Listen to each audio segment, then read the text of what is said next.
നമസ്കാരം, തേർഡ് ന്യൂസിലേക്ക് സ്വാഗതം.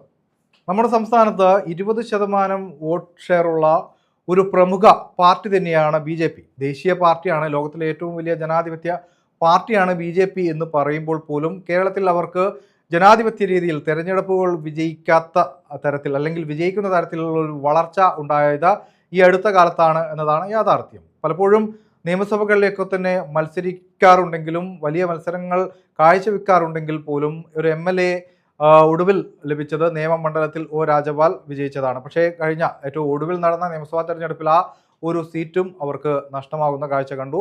ഇപ്പോൾ ഏറ്റവും ഒടുവിലായി തൃശ്ശൂരിൽ സുരേഷ് ഗോപി വലിയ മിന്നുന്ന വിജയം കാഴ്ചവെച്ചു. എങ്കിലും അവർക്ക് മുന്നോട്ട് കുതിക്കാനുള്ള ഒരു ഊർജം പുതിയ ഒരു ടീം വന്നതോടുകൂടി ഉണ്ടാവും എന്നാണ് രാഷ്ട്രീയ നിരീക്ഷകർ കരുതുന്നത്. എന്തായാലും രാജീവ് ചന്ദ്രശേഖർ സംസ്ഥാന അധ്യക്ഷനായി മാറിയിരിക്കുകയാണ്. കഴിഞ്ഞ ദിവസം അവരുടെ സംസ്ഥാന ഭാരവാഹി പട്ടികയും പുറത്തു വന്നിട്ടുണ്ട്.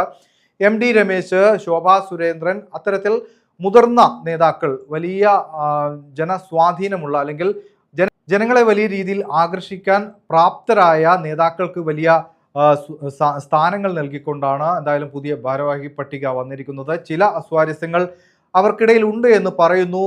അതിൽ വാർത്തകളും മാധ്യമങ്ങളിൽ വരുന്നുണ്ട്. അതവിടെ നിൽക്കട്ടെ. എന്തായാലും പുതിയൊരു ടീം തന്നെയാണ് വന്നിരിക്കുന്നത്. അതിൽ ഏറ്റവും പ്രധാനപ്പെട്ടത് അനൂപ് ആന്റണി, ഷോൺ ജോർജ്, ഇവർക്കൊക്കെ തന്നെ വലിയ പങ്ക് അല്ലെങ്കിൽ പ്രധാനപ്പെട്ട സ്ഥാനങ്ങൾ തന്നെയാണ് ലഭിച്ചിരിക്കുന്നത് എന്നാണ്. കോട്ടയം ജില്ലയെ സംബന്ധിച്ച് കോട്ടയം ജില്ലയിലെ BJPയിലെ രണ്ടാമൻ എന്ന സ്ഥാനത്തേക്ക് ഷോൺ ജോർജ് വന്നു എന്നതും യാഥാർത്ഥ്യമാണ്. സംസ്ഥാന വൈസ് പ്രസിഡന്റ് സ്ഥാനമാണ് അദ്ദേഹത്തിന് ലഭിച്ചിരിക്കുന്നത്. ഇതൊക്കെ തന്നെ പ്രത്യേകിച്ച് ക്രൈസ്തവ മേഖലകളിലേക്ക്, ക്രൈസ്തവ സഭകളുമായി BJP ഇനി തുടർന്നേക്കാവുന്ന പുതിയ ബന്ധത്തിന്റെ ഒരു ചൂണ്ടുപലക എന്ന രീതിയിലാണ് കാണുന്നത്. എന്തായാലും BJPക്ക് പുതിയ ഭാരവാഹികൾ വന്നു. പുതിയ ഓഫീസ് കെട്ടിടം മാരാർജി ഭവൻ തിരുവനന്തപുരത്ത് ഉദ്ഘാടനം ചെയ്തിരിക്കുന്നു. അമിത്ഷായാണ് ഉദ്ഘാടനം നിർവഹിച്ചിരിക്കുന്നത്.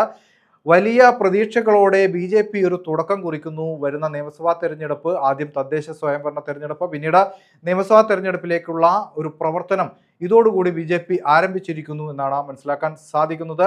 എന്തായാലും ഇതൊരു പുതിയ തുടക്കമാണ്. അസ്വാരസ്യങ്ങൾ മാറ്റിവെച്ച് തങ്ങൾ മുന്നോട്ട് പോകും എന്നൊക്കെയാണ് BJP പറയുന്നത്. അതത്രത്തോളം അവർക്ക് അത് മുന്നോട്ട് കൊണ്ടുപോകാൻ സാധിക്കും എന്നതൊക്കെ ഇനി കണ്ടറിയേണ്ടതാണ്.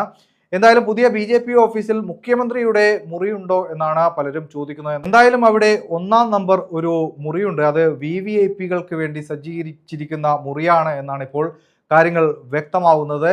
എല്ലാ ആധുനിക സൗകര്യങ്ങളോട് കൂടിയ ഒരു മുറിയാണ് അത്. ഭാവിയിൽ ഒരു മുഖ്യമന്ത്രി ഉണ്ടാവുകയാണെങ്കിൽ ആ മുഖ്യമന്ത്രിക്കുള്ള മുറിയാണ് എന്നാണ് ഇപ്പോൾ BJP നേരിട്ട് പറയുന്നില്ലെങ്കിൽ പോലും മാധ്യമങ്ങളിലൂടെ നമുക്ക് മനസ്സിലാക്കാൻ സാധിക്കുന്നത്. ആ ഒരു ആധുനിക സജ്ജീകരണങ്ങളോടുള്ള മുറിയെക്കുറിച്ചാണ് കഴിഞ്ഞ കാലങ്ങളിലൊക്കെ തന്നെ BJP ഓഫീസിലെ മുഖ്യമന്ത്രിയുടെ മുറി എന്ന തരത്തിൽ പ്രചരിച്ചത്.